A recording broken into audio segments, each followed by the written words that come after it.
देश में इन दिनों धर्म परिवर्तन के मामले लगातार बढ़ रहे हैं। लव जिहाद ने ना जाने कितनी बेटियों की जान ले ली, पर आपने कभी ये सोचा है कि ये शब्द आया कहां से? असल में इस्लाम में जिहाद शब्द का अर्थ धर्म की रक्षा के लिए युद्ध करना होता है। वर्तमान हालात में लव जिहाद एक गढ़ा हुआ शब्द है, जिसका मतलब शादी या प्रेम का झांसा देकर इस्लाम में धर्म परिवर्तन करवाने से समझा जाता है। माना जाता है कि लव जिहाद वो धोखा है किसी गैर मुस्लिम युवती या महिला को प्रेम का जाल बिछाकर मुस्लिम बनने पर मजबूर करता है। हालांकि ये संगठित रूप से किया जाता है, ऐसा सबूत नहीं है, लेकिन कुछ सियासी पार्टियां ऐसा ही मानती हैं। इस मामले में अब हर राज्य की सरकार सख्त हो गई है और जहां जहां बीजेपी की सरकार है वहां इसके खिलाफ कानून बनाने की तैयारी की जा रही है। इसी के साथ ये सियासत का गर्म मुद्दा है, पर यूपी सरकार के मुख्यमंत्री योगी आदित्यनाथ ने इस मामले को बहुत सीरियसली लिया है।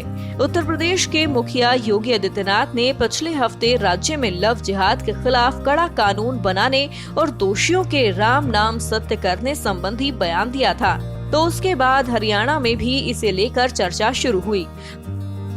हरियाणा के सीएम मनोहर लाल खट्टर और मंत्री अनिल विज ने भी इस तरह के कानून पर विचार करने की बात कही। इन तमाम राजनीतिक बयानों के बाद लव जिहाद फिर चर्चा में है। हालांकि इससे कुछ दिन पहले ही एक ज्वेलरी ब्रांड के विज्ञापन के कारण ये मुद्दा चर्चा में आ गया था। साथ ही लव जिहाद के मामले लगातार सुर्खियों में रहे हैं। हालांकि ये शहरी या राज्य स्तर पर ही चर्चित रहे। दरअसल साल 2009 में लव जिहाद का पहला मामला सामने आया, जब रिटायर्ड जस्टिस केटी शंकरन ने माना था कि केरल और मैंगलोर में जबरन धर्म परिवर्तन के कुछ संकेत मिले थे। तब उन्होंने केरल सरकार को इस तरह की गतिविधियों पर रोक लगाने के लिए कानूनी प्रावधान करने की बात कही थी।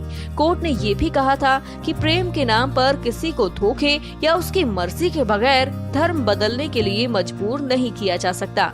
ऐसे मामलों में कानूनी पेच यहाँ फंसता रहा कि मुस्लिम शादियाँ शरीयत कानून और हिंदू शादियाँ हिंदू मैरिज एक्ट के तहत कानूनन होती हैं। क्योंकि मुस्लिम शादियों में सहमति दो तरफा अनिवार्य है, इसीलिए इन शादियों में अगर ये साबित हो जाता है कि सहमति से ही शादी हुई थी, तो कई मामले सिरे से खारिज होने की नौबत तक आ जाती है। इस तरह के मामले समाज में नफरत फैलाने का काम करते हैं, जो आगे चलकर हिंसा का रूप लेते हैं और राजनेता इन मामलों पर अपनी सियासी रोटियां सेकते हैं। पर सवाल ये है कि आखिरकार इस तरह के मामले कब तक सामने आते रहेंगे, कब तक महिलाएं इस आग में झुलसती रहेंगी। ऐसे में यूपी सरकार के इस कदम की हर कोई तारीफ कर रहा है।